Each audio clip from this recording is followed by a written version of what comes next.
یه ترجمه دادم میخوام ترجمه رو انجام بدم. بعد اومد بهم پیام داد، پیامشو نگاه فیچر خیلی شاگرد قوی داری.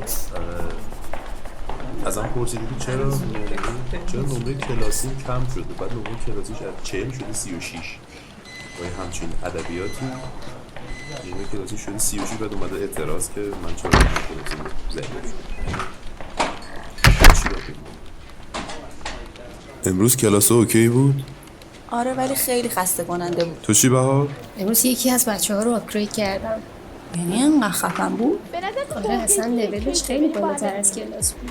اولی بچه‌ها من میگم بچه‌ها به نظرتون این بلاگرها چقدر درآمد کیک دارن؟ بود بچه‌ها. بعدی من میگم این شنیدین یه بلاگر هست میلیون فالوور داره ولی ای آیه؟ الان دیگه همه بلاگر شد. این ویژن پرو رو دیدین؟ این هوش مصنوعی اصلا کی پا گذاشت به زندگیمون؟ یادت نیست توی تام و جری یه ربات هوشمند آورده بودن جای تام که موشا رو بگیره؟ فکر کنم اون شروع کارش بود. بچه‌ها من یه تحقیقی دارم برای دانشگاه راجع به سیاوش. شما چیزی نمیدونید راجبش؟ در این حد اطلاعات دارم که یکی از شخصیت‌های شاهنامه است. میدونستی جیم کری افسرده است؟ چرا واقعا؟ چه اتفاقی میتونه تو زندگیش افتاده باشه که اینجوری بشه؟ این که میگم بردم جون بهم آفت نداره این چی؟ الان این یهو چرا به ذهن رسید؟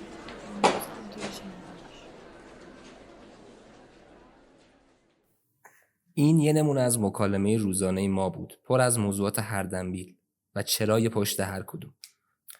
سلام، به هردنبیل خوش اومدید.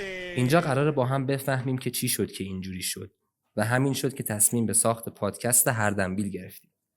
روال اینجوریه که ما فصل‌های مختلف داریم. هر فصل شامل یه تعدادی قسمت با یه موضوع خاص هست. توی این مسیر همراه عرفان، بهار، محدثه و من، امین باشید.